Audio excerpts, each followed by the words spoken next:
Bienvenidos! Soy Ana de Aprende con Flowers. My videos do build off of what we learned in the previous video, so if you haven't seen part 1, make sure you take a look. Today we're going to learn about part 2 of consonants. Let's review on what consonants are. Consonants are letters that are not vowels. So we won't be talking about vowels, right? Well, we're going to talk about vowels. And just like when we had vowel types when we talked about them, we're also going to have vowel types when we talk about vowels with consonants. And those are divided into two groups. We have duras, which are a, o, and u. And then we have suaves, which are the e and the e. And here's a nice chart to help you remember. But why are we talking about vowels, right? Because it affects the sound that a consonant makes when they're paired with either the duras or the suaves. And the letters that are affected by this are C, G, Z, and Q. Okay?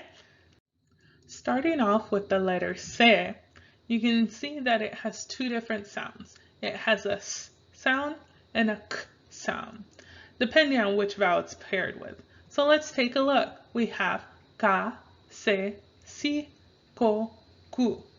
Did you hear it? Well, if a C is paired with a dura, it's going to have a K sound. But if a C is paired with a suave, it's going to have a S sound. So let's take a look at the verb buscar. So we have buscar. With normal verb conjugation, which we weren't not going to learn about today, we'll learn about it later, but with normal verb conjugation, we would want to make this B-U-S-C-E. But that says busser. It doesn't keep the scar sound, the k sound in buscar. So the way we fix that is by changing the C to a QU. So to preserve the k sound that we have here, and not the S, we don't want that, we will change it to bu-ske. Busque. Busque. That keeps the K sound. So let's take a look at G, because it can also have different sounds depending on the vowels it's paired with. We have ga, he, go, gu. You hear that? So we have a G here, here, and here. And we know how C gets its K sound back, right? It changes to a QU, right? How do we get these ones here to get a G sound? Well, let's take a look. Well, let's take a look at these ones. We'll have a gua, ge, gi, and guo. You hear how this one here and this one, they actually pronounce the U that they have? Well, these ones give us our GE and G, hard GE and a hard GI sound, okay? But remember, if you see a GE or a GI, it's he or he. It's soft like a J. But if you have a GUE or a GUI, you will pronounce it how you would think you would. Okay? But to make it even trickier, so now we have to fix the issue of not being able to pronounce GUE with the U and GUI with the U, right? So one way of doing that is by adding an accent, like a que or he. It still takes on a passive or a soft sound. So like we have, let's go with pinguino.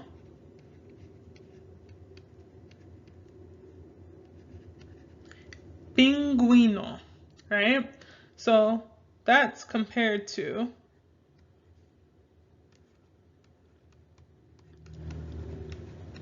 guitarra. So pinguino, where you hear the gui in there, versus guitarra, guitarra, right? So let me know if you have any questions. Z also takes on a S sound, or if you're in parts of Spain, it takes on a TH sound. Don't know how to do it, not going to cover it. But just know that in parts of Spain, they do give the Z a TH sound. But in my case, it's going to be an S. So we have sa, se, si, so, su. Now, why did I mark these ones with an asterisk? It's because we've already heard them before, right? We have se and si, but we also have them in S and C. So we don't need to create triple the work by having Z have those sounds. So know that you will rarely see a ZE word or a ZI word. Okay? Now let's take a look at Q. Q is a weird one because we don't have a quo. You'll never see it by itself. So it'll always be paired with U, but you'll have a quo, que, qui, quo, ku. Like I said, you won't see these ones. You won't. You will only see these two. So like queso, quienes. It always mutes the U in it. Okay? So think of this que as a Q E. This one as a Q I. Okay?